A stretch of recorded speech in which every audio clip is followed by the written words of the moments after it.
Assalomu alaykum qadrdon muxlis. Siz bilan siz bilgan va kutgan kanal Turfa olam. Strana agentligining ma'lumotiga ko'ra, Ukrainada taxminan 6000 ta yonilg'i quyish shoxobchasi mavjud. Ammo o'qqa tutilishi oqibatida ayrim shaharlarda birorta ham avtomobillarga yoqilg'i quyish shoxobchasi qolmagan. Strana agentligining ukrainalik yonilg'i sohasi bo'yicha ekspert Dmitriy Laushkinga tayanib bildirishicha, hozir Trastyanis shahrida birorta ham yonilg'i quyish shoxobchasi yo'q. Kharkiv va Zaporojye shaharlarida esa avtomobillarga yonilg'i quyish shoxobchalari yo'q qilinishi xavf ostida faoliyat yuritmoqda. Laushkinning ta'kidlashicha, shu bilan birga avtomobillarga yoqilg'i quyish shoxobchalari egalari hukumat bilan muloqot qila olmayapti. Ularda dronlarga qarshi himoya torlarini sotib olishi va o'rnatish imkoniyati yo'q. Shuningdek, uning fikricha, hukumat ko'chma yonilg'i quyish shoxobchalari uchun litsenziyalash tartibini soddalashtirishi kerak. Dmitriy Laushkinga ko'ra, Rossiya 26-iyun kuni Nikopol-Dnepr-Zaporojye avtomobil yo'li ayrilishi yaqinidagi yonilg'i quyish shoxobchasiga zarba berdi. Bundan tashqari, Sum shahridagi avtomobillarga yoqilg'i quyish shoxobchalari ham 26-iyun kuni Rossiyaning nishoniga aylandi.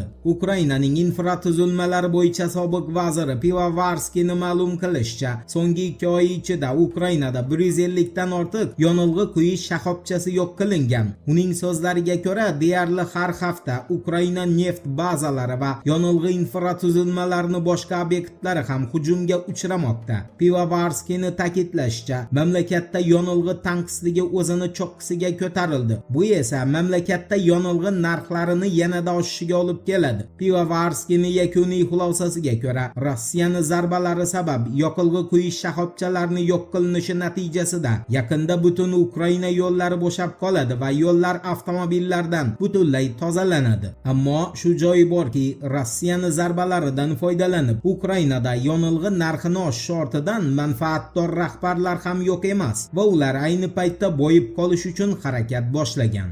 Endi Ukrainani tiklash masalalari bo'yicha konferensiyada Polshani Putinni frontga chorlaganiga oid xabarga o'tamiz. E'tiborli bo'ling.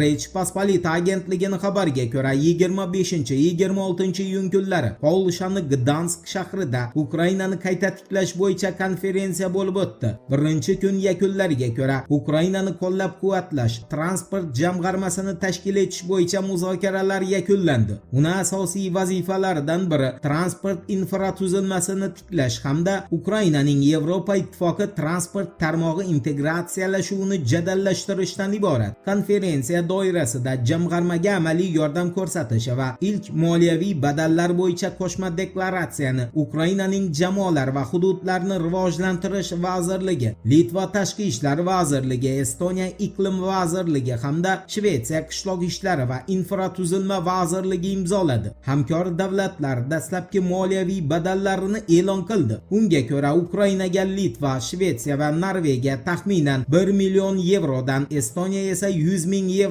pul ajratadi. Bu mablag'lar Ukraina belgilagan loyihalarni amalga oshirishga yo'naltiriladi. Rech Pospolitaga ko'ra, Varshava Ukrainani Yevropa Ittifoqiga a'zo bo'lishini bloklash masalasini ham ko'targan. Polsha tashqi ishlar vaziri Radoslav Sikorskiyning ta'kidlashicha, Ukrainani Yevropa Ittifoqiga a'zo bo'lish bo'yicha muzokaralari boshlanishi ularni muvaffaqiyatli yakunlanishini anglatmaydi. Uni izohlashicha, muzokaralarning barcha bosqichlari juda murakkab bo'ladi va har ikki tomon uchun manfaatli yechimlarni ishlab chiqish talab etiladi. Shu bilan birga, u Polsha Ukrainani Yevropa Ittifoqiga qabul qilinishi masalasida veto qo'yish huquqiga ega ekanini ham tilga olgan. Polshani yana bir axborot agentligi Mysl Polskan axborotiga ko'ra esa, Radoslav Sikorskiy o'z bayonoti yakunida Rossiyaga front uchun taklifnoma bergan. Polsha tashqi ishlar vazirining chorloviga ko'ra, agar Putin janjal istasa va agar unga Ukrainani o'zi yetarli bo'lmasa, Polsha har doim qilgan ishini qiladi. Bu ham bo'lsa, Varshava Putinga NATO hududini har bir qarach yerini himoya qilishga tayyor ekanini aniq ko'rsatishdan iborat bo'ladi. Endi Benyamin Netanyahuning shov-shuvli video murojaatiga yuzlanamiz. Diqqat bilan eshiting. Yediot Ahronot agentligining xabar berishicha, Benyamin Netanyahu 26-iyun kuni Livan janubi bo'yicha shov-shuvli video murojaat bilan chiqqan. Uning aytishicha, Amerika Qo'shma Shtatlarida Isroil va Livan vakillari o'rtasida bo'lib o'tgan muzokaralar Isroil davlati uchun ulkan yutuq sanaladi. Negaki Isroil Livan janubidagi xavfsizlik hududida o'z harbiylarini saqlab qolmoqda. Bu katta yutuq va Hizbulloh qurolsizlantirilmaguncha hamda Isroil davlatiga tahdid bartaraf qilinmaguncha Sahal Livan hududini tark etmaydi. Bu degani Isroil avvalgi harakatlarini davom ettiradi degan gapdir. Voqealar rivojini birgalikda kuzatamiz. Turfovlan bilan qoling. Siz kutgan kerakli ma'lumotlar hali oldinda.